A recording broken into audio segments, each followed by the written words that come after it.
la palabra de Dios, que abra su Biblia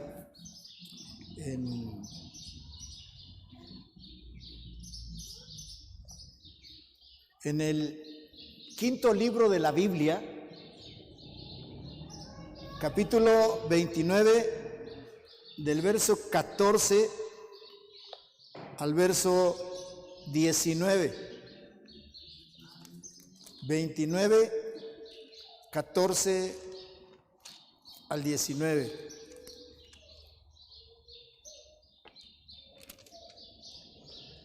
Cuando lo tengan, digan amén, por favor.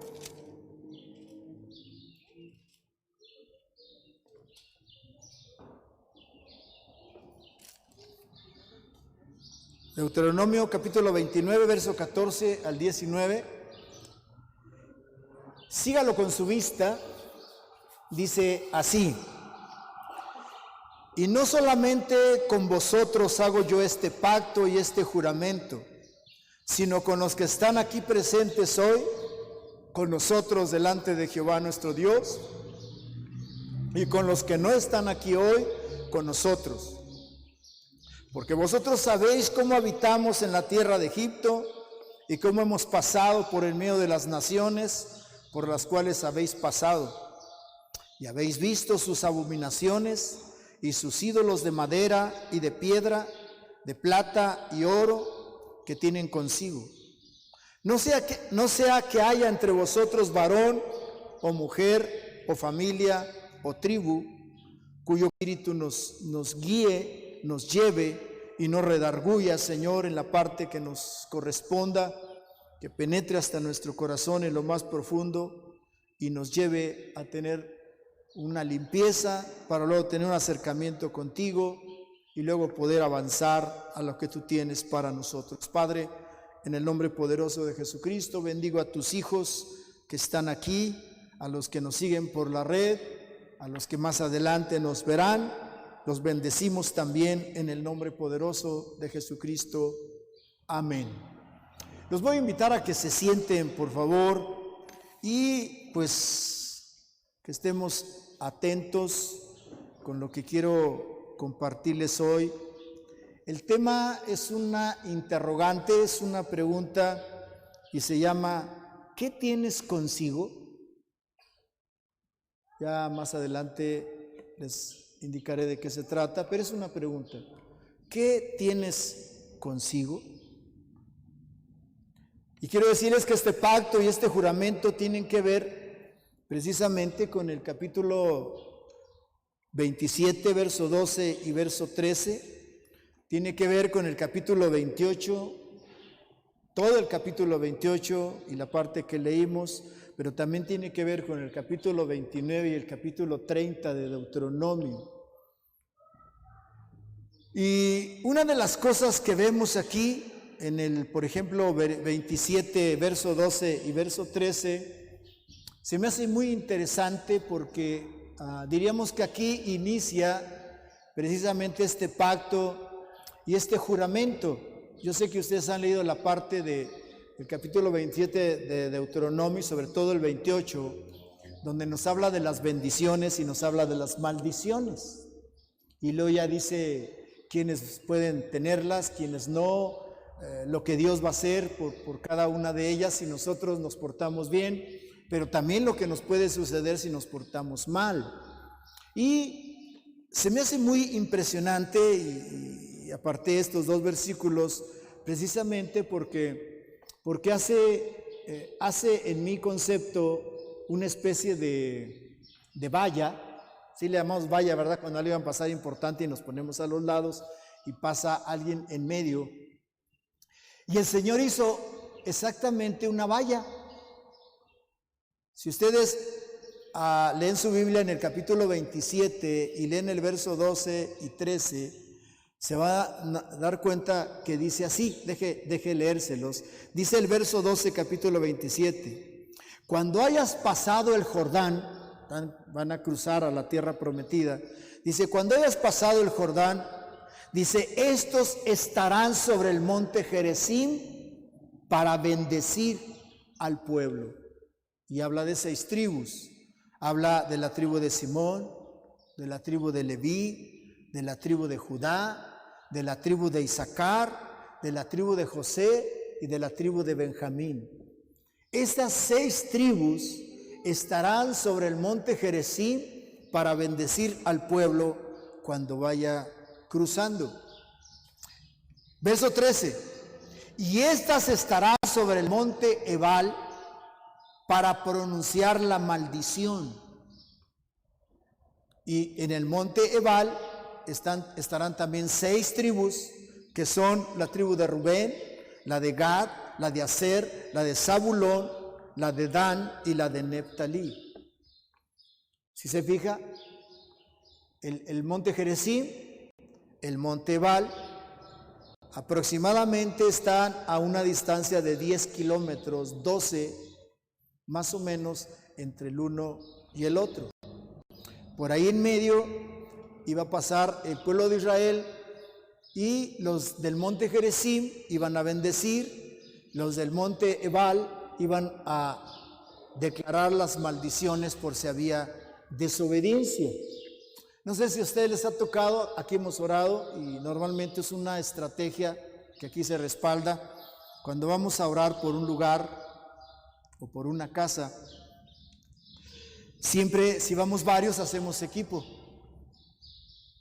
Ahora que salimos y estuvimos en Cancún, estuvimos en Mérida y estuvimos en Puerto Progreso,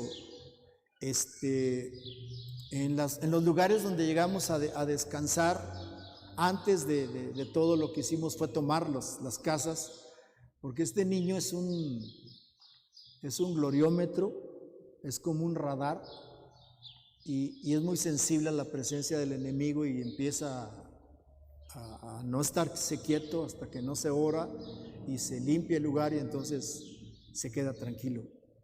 Y entonces, ¿qué hicimos? Él fue así como que nos obligaba a hacerlo. Llegábamos al lugar y lo que hacemos era orar primero y entonces ya, y así lo hicimos en los 3 lugares. Algo que nunca debemos de perder de vista también, hablando ya que me metí en la cuestión de la guerra espiritual, es que ustedes nunca pierdan de vista que Efesios capítulo 6, verso 10 en adelante dice que es importante que nosotros nos revistamos de toda la armadura de Dios. Y los que saben, cuando vamos a entrar a una batalla, pues nos la ceñimos, que consta, yo he aprendido o la enseñamos de esa manera, le damos un orden y lo empiezo desde los pies y terminamos con el escudo, el calzado del apresto del evangelio, el cinturón de la verdad, la coraza de justicia, el yelmo de la salvación, el escudo de la fe y la espada del Espíritu. O confirma lo que dice la palabra de Dios, que sobre toda cosa guardada, guarda tu corazón.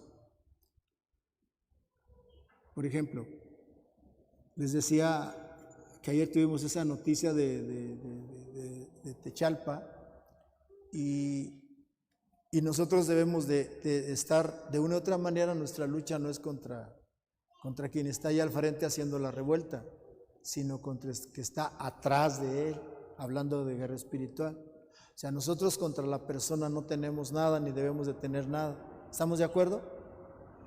¿Se acuerdan cuando Pedro le insiste mucho a Jesús que no muera? Y el Señor no reprendió a Pedro, reprendió al diablo. El Señor te reprenda, reprende al diablo, no a Pedro. Terminó ese momento de reprensión al diablo y siguió siendo cuate de Pedro. Amén. Ojo, lo reitero porque nosotros cuando alguien nos hace algo lo agarramos contra la persona. Y eso es un error. La Biblia dice que nuestra lucha no es contra las personas.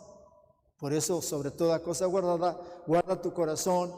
Y algo que es importante, Dios dice, yo me encargo de las personas. O sea, tú encárgate de la lucha, de la guerra espiritual contra lo espiritual. De las personas yo me encargo. Solo lo reitero para que no nos desviemos y avancemos dentro del parámetro el cual Dios nos ha marcado. El tema de hoy es, ¿qué tienes consigo? Y quiero que no pierda de vista esa pregunta y la guarde en su corazón, porque Vamos a hablar de eso. Pero lo primero que quiero mencionar es también otra pregunta, que lo menciona el pasaje que leímos. Dios hace pacto y juramento, y la pregunta es, ¿con quién?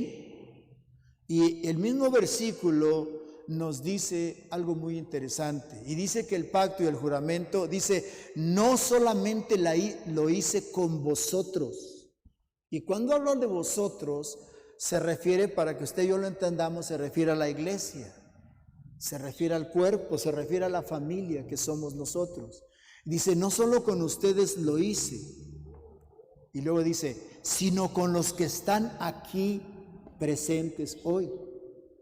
Usted dirá, bueno, pues ¿cómo está eso, no? Bueno, es que a veces tenemos visitas, ¿sí o no? Entonces, en el momento en el que Dios hace el pacto y el juramento, lo está haciendo con los que están ahí.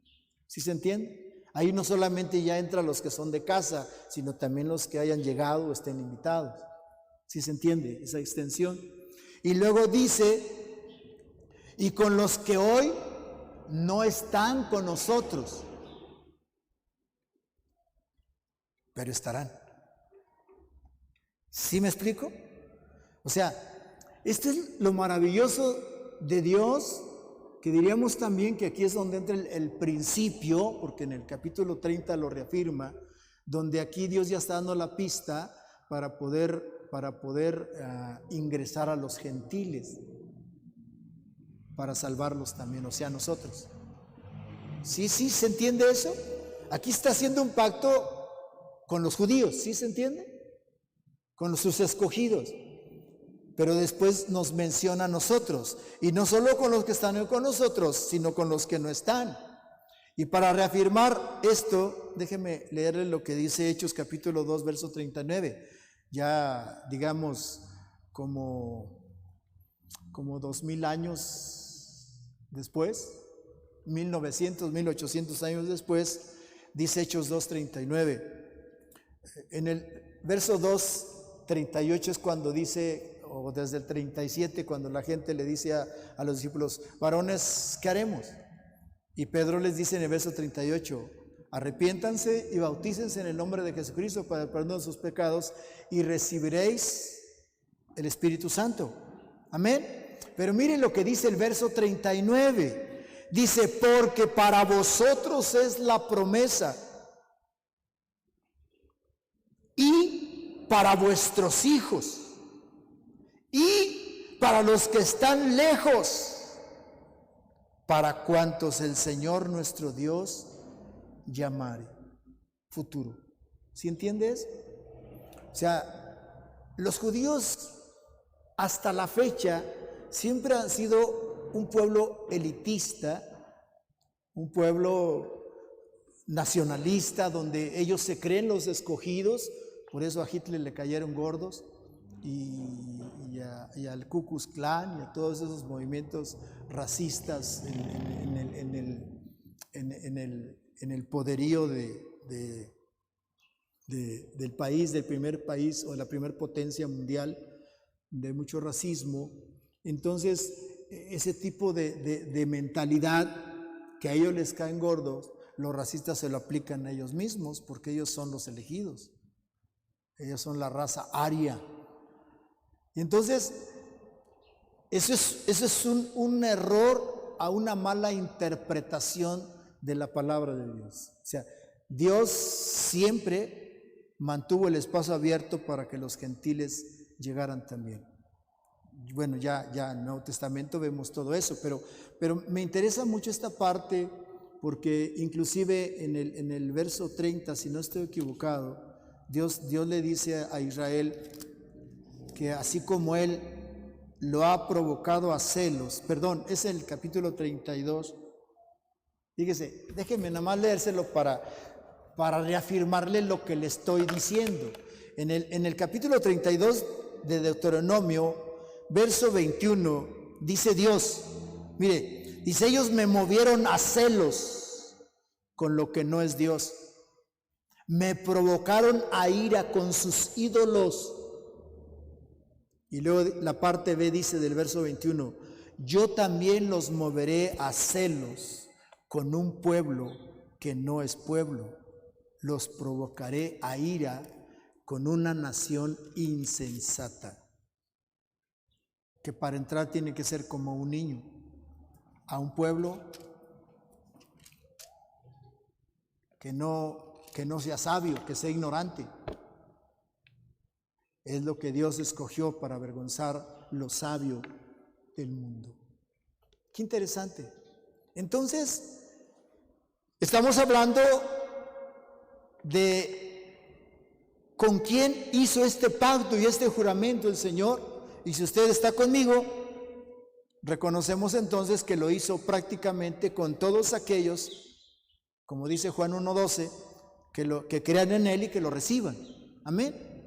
Y entonces, quien hacemos eso, estamos dentro, simple y sencillamente. Pero también surge otra pregunta.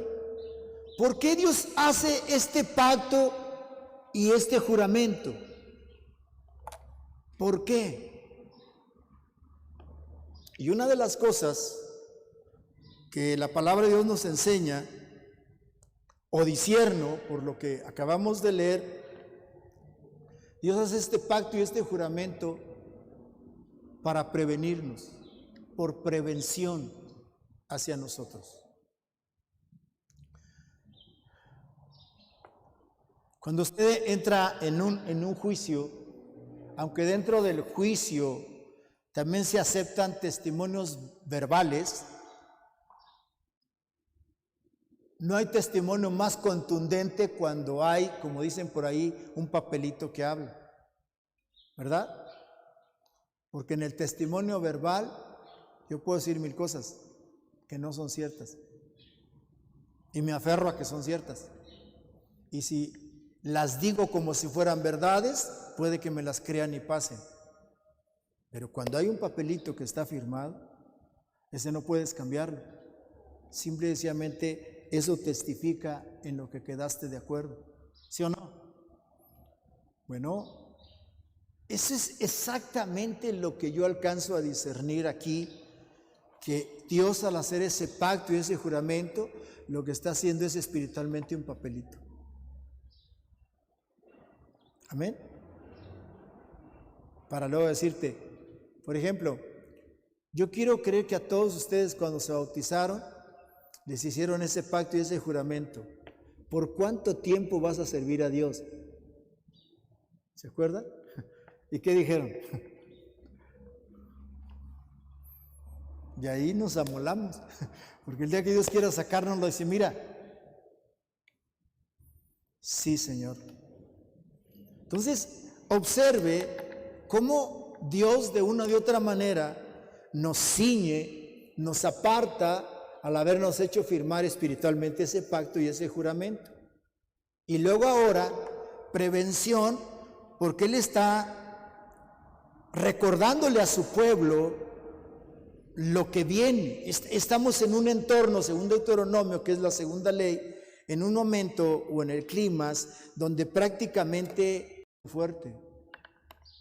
Dice que entregue la estafeta a Josué y le dice, cuando tú entregues, este pueblo se va a voltear y va a ser idólatra y va a hacer cosas terribles y me va a dar la espalda y va a hacer un montón de cosas.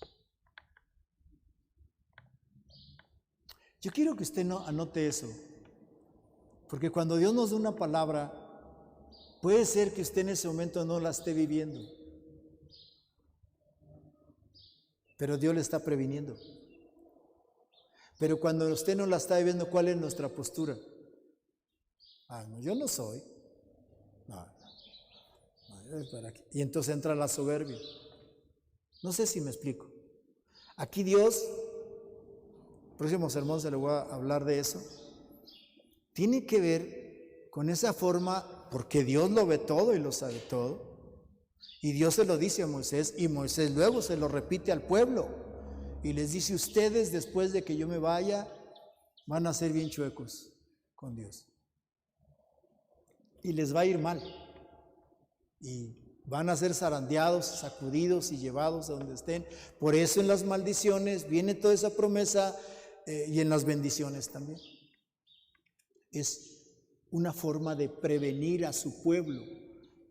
Por eso es que la pregunta del tema es, ¿qué tienes consigo? Y no es contigo, es consigo, no contigo. ¿Sí se entiende? No se refiere a algo exterior, se refiere a algo interior. ¿Qué tienes consigo? Y entonces él le empieza a decir el Señor precisamente a Israel, vosotros sabéis cómo habitamos en Egipto. Él les está recordando que vivieron en Egipto. Aparte de que eran esclavos, ¿qué hacían los egipcios? No idolatría, no un montón de dioses que tenían. De todo eso es lo que Dios les está previniendo. Acuérdense, vosotros sabéis cómo habitamos en Egipto. ¿Qué fue lo que vimos en Egipto? La forma en la que ellos servían a sus dioses, la forma en la que muchas veces trataron de jalarnos para que fuéramos e hiciéramos lo que ellos hacían, lo que ellos practicaban. Luego dice, primero dice, ¿cómo habitamos en Egipto? Luego dice, ¿cómo hemos pasado en medio de las naciones? O sea, ¿qué observaste cuando pasaste en medio de las naciones? Idolatría, pecado. ¿Qué es lo que observan ustedes cuando van a la fiesta del vecino? ¿Qué es lo que observan ustedes cuando van con los parientes que no son cristianos a celebrar lo que tengan que celebrar? ¿Y a poco no, de vez en cuando usted está platicando con el otro hermano que fue también al Gorrión y de pronto tocan una música de esas pegajosas y usted sin darse cuenta está con el piecito? No, sí, mano, fíjate que, o sea, ni cuenta se ha dado cuando ya está moviendo el pie ahí en ese, ¿no es cierto? O sea, eso es exactamente lo que tiene que ver con el pacto y el juramento. Acuérdate lo que vivimos en Egipto, pero también recuerda cuando pasaste en medio de las naciones. ¿Qué viste? ¿Qué hacían ellos? Y luego dice, y vimos sus abominaciones. O sea, está hablando de cómo al cruzar por ese tipo de caminos, de formas, la prevención tiene con la cuestión de ¿qué se te pegó? ¿Qué se te quedó? ¿Sí me explico? ¿No le ha pasado que a veces por inercia anda cantando usted la Adelita? Y después dice, ay, esa no es de acá de nosotros.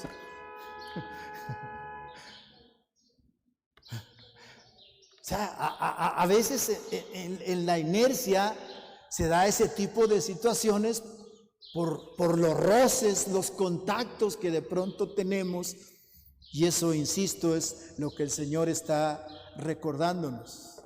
Y lógicamente que cuando hablamos de abominaciones, estamos hablando de lo que las naciones paganas hacían, como sacrificios de sus hijos a sus dioses, como pasar por el fuego a sus hijos, como hacer brujería, hechicería, todo ese tipo de cosas. La Biblia lo llama abominaciones. Todo eso es lo que el Señor les está recordando para luego, insisto, hacerles esa pregunta: ¿qué tienes consigo? Porque luego dice Moisés, vimos sus abominaciones y vimos su idolatría. Inclusive menciona de madera, de piedra, de plata, de oro. E insisto, aunque usted no lo quiera creer, se pega. Y me llevé el manualito que tenemos del espíritu jezabélico. Y estaba leyendo cómo Jezabel conocía la cultura israelita, conocía la forma de agradar a Dios y la forma de también desagradarlo. Y me llama la atención porque ella, acuérdense que tiene 800 profetas de a Baal y a Astarot. Pero después Elías se los avienta al plato Y entonces, aparentemente, Israel queda limpio de ese tipo de cosas chuecas. Y entonces Jezabel dice, bueno, pues no hay problema. Si quieren profetas de Jehová, pues levanto profetas de Jehová. Nomás que nos profeticen a favor de nosotros. ¿Cómo la ven? ¿Sí entiende eso? ¿No se acuerdan cuando va a ir a la batalla con Josafat Acab? Él manda a llamar a sus profetas y le dice, profetiza. No, ve, Dios ya te entregó. Y Acab, no, ya ves. Pero ahí está otro profeta, Micaías, que ese sí le dice la verdad. Pero solo quise mencionar cómo de pronto, sin darnos cuenta, en el nombre de Jehová lo usamos para hacer cosas chuecas. A mí luego me da risa, pero a veces nos pasa mucho a los cristianos. Alguna vez yo lo he hecho en esa inercia. No es correcto. A veces en algo tan simple de un semáforo. Y lo violentas o te lo pasas a la brava y a veces decimos en el nombre de Jesucristo. ¿Es correcto? No es correcto. Es solo de algo así que nos sucede. Hacemos cosas chuecas y entonces mencionamos el nombre de Dios como si Él avalara lo chueco. No es correcto. Entonces, ojo, a veces ese tipo de situaciones se pegan. De ahí el recordatorio precisamente por qué el propósito de hacer ese pacto y ese juramento. Y ya le dije, no es otra cosa sino una forma de prevenirnos a nosotros de que no hagamos esas cosas, de que no actuemos como actúan los que no conocen a Dios, porque también los impíos lo hacen, no mencionan a Dios, a lo mejor mencionan al diablo y se lo brincan, pero ¿cuál es la diferencia si nosotros no lo brincamos también pero mencionamos a Dios?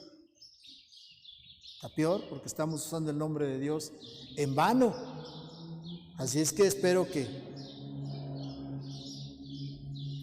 no sé si ha visto películas o documentales donde el ladrón se va a robar y la mamá lo bendice para que le vaya bien.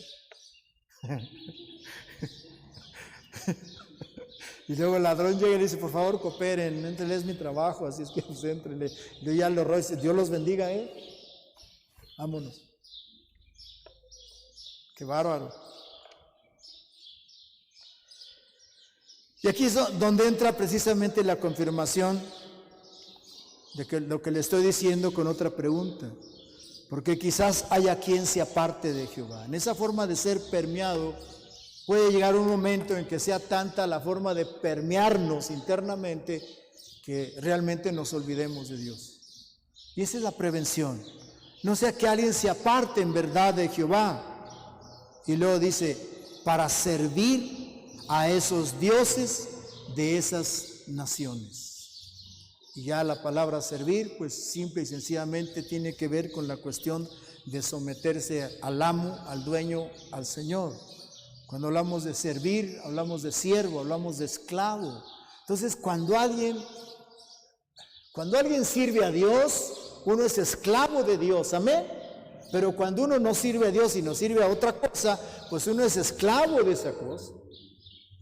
Entonces, la prevención, o por qué el pacto, tiene que ver para prevenirnos de no servir a dioses de esas naciones. Y bueno, ya hemos dicho mucho la cuestión de servir a esos dioses de esas naciones, que tiene que ver con quitarle lugar a Dios y dárselo a esas deidades, para que entonces nosotros nos convirtamos en esclavos de ellos. Pero luego dice algo que me llama mucho la atención, que tiene que ver precisamente con el interior. Y dice, para que no haya en medio de vosotros raíz que produzca hiel.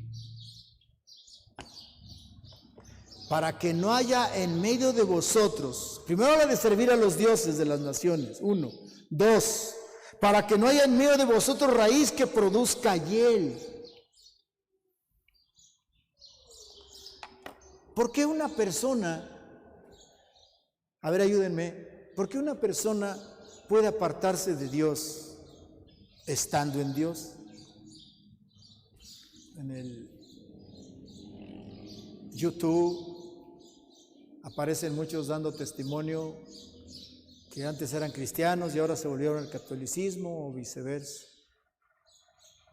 Y ahí dan sus porqués y sus pormenores. ¿Por qué se puede apartar antes a alguien del camino de Dios?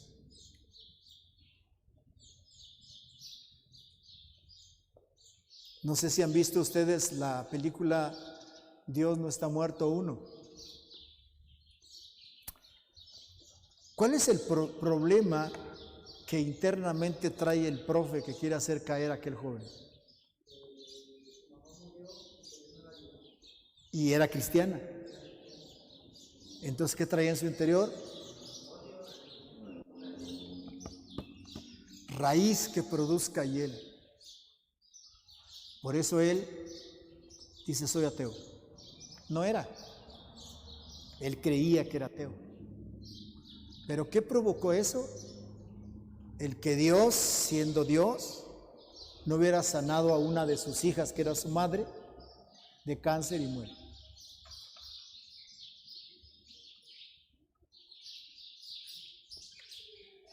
¿Qué es la hiel? Es un líquido producido por el hígado que es de color verdoso y de sabor amargo. Hagan coraje, sigan haciendo corajes, van bien. Esto les produce eso. Y espiritualmente es un sentimiento de intensa pena, amargura o desabrimiento de algo que no tiene sabor. Cuando tú caes en raíz de hiel, te amarga. ¿Les han dado agruras?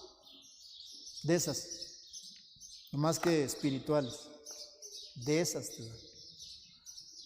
Y eso carcome tu cuerpo también, afecta tu cuerpo. Así es que, por eso dice la palabra de Dios, que el gozo del Señor es nuestra fortaleza. Por eso los hijos de Dios estamos llamados a estar siempre presentes ante Dios. Hace rato cantamos que presentémonos a Dios con manos santas, limpias. Esa es una de las cosas que nosotros cada día necesitamos cuidar y proteger. Desde hace un poco tiempo el pastor Mosé, y es cierto, cada día nosotros tenemos que estar a cuentas con Dios.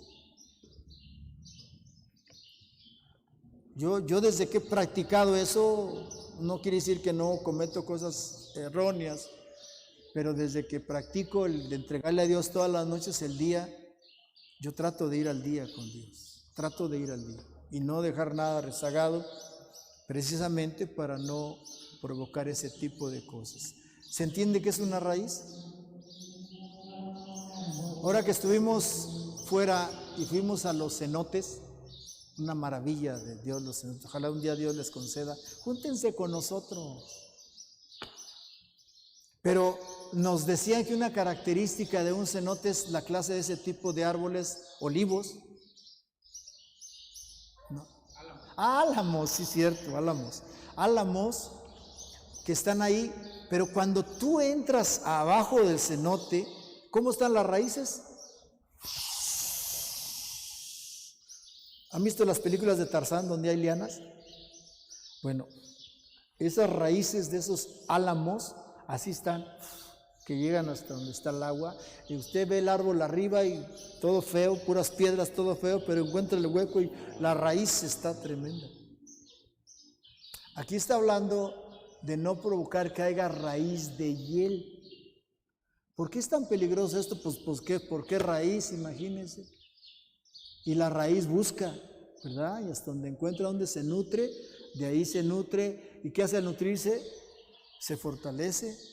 Por eso la persona que tiene problemas de ese tipo más odia, más se enoja, más se fastidia, todo le molesta y siempre está irritándose.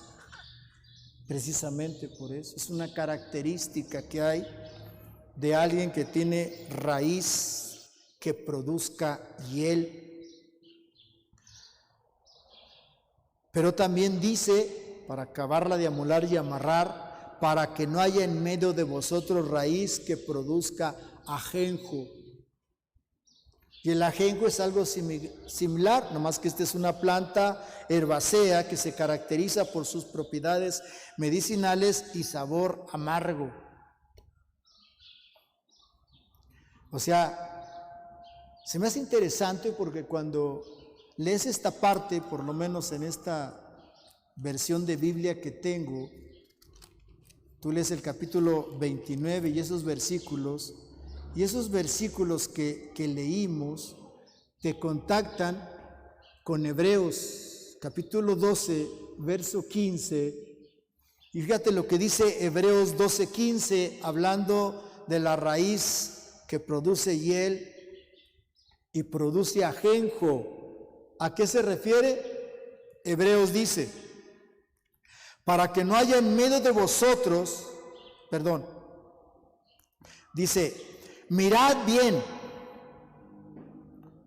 no sea, ojo, dice mirad bien, no sea que alguno deje de alcanzar la gracia de Dios, que brotando alguna raíz de amargura os estorbe y por ella muchos sean contaminados. ¿Se entiende eso? O sea, cuando habla de raíz de hiel y de ajenjo, se está refiriendo a tener una raíz de amargura. Y una persona que tiene raíz de amargura, es una persona que en algún momento supuestamente él fue dañado y no fue sanado. Y entonces ese odio, ese coraje, esa ira lo siguió alimentando con defectos, con fallas. Si tu ojo está mal, todo tu cuerpo está mal. Y entonces todo lo que se haga en favor tuyo para bien, siempre lo vas a aplicar hacia mal. Les decía hace rato del problema que tenemos allá en el Estado de México y ayer me decía que esta persona estaba muy dañada conmigo, que porque yo le dije que nos vendiera ahí. Y yo pregunto, ¿dónde está el pecado? ¿Dónde está lo malo? Si solamente previendo esto, yo sabía que esto se iba a dar en algún momento. Platicando, yo le dije, o cómpranos o te vendemos, o te compramos más bien. Y ahora resulta que eso es lo que a él lo daña. Cuando tienes problemas en tu corazón de raíces de hielo, de ajenjo, lo que diga la persona, lo que haga la persona, fortalecerá más tu raíz. Y entonces te puede llevar precisamente a lo que dice Hebreos. Se lo voy a repetir, mirad bien, no sea que alguno deje de alcanzar la gracia de Dios, que brotando alguna raíz de amargura os estorbe y por ella muchos sean contaminados. Eso quiere decir que una persona con raíz de hiel y de ajenjo o raíz de amargura es una persona que va a escupir para todos lados, que va a tirar para todos lados a ver a quién se lleva en ese estatus que él tiene. Y va a tirar y va a lanzar, y a veces nos agarramos de ahí para autojustificar un montón de cosas. Ahora que nosotros anunciamos la situación de nuestros hijos desde el año pasado, principios del año pasado, increíblemente hubo gente que eran nuestros amigos, que se alejaron de nosotros por eso. Pero no solo eso, sino que ese tipo de gente hace eso y luego contaminan a todos los que están cerca, señalando, tirando. Y muchos caen en ese juego. Por eso la pregunta del Señor cuando habla todo esto y por qué hace el pacto y el juramento es: ¿qué tienes consigo? Decimos acá un pensamiento mexicano: caras vemos, corazones no sabemos. Desde el domingo pasado Dios está limpiando nuestro corazón y no puede, porque no queremos. El domingo pasado nos decía: tu cara aparenta que estás bien, pero tu corazón no. Mire cuántos somos, hermanos. Yo hace rato le decía a Dios: ¿y cómo los pastoreo? ¿Cómo avanzamos? A veces nuestro tesoro es una caja de Pandora donde guarda un montón de cosas que a veces nosotros ni cuenta nos damos.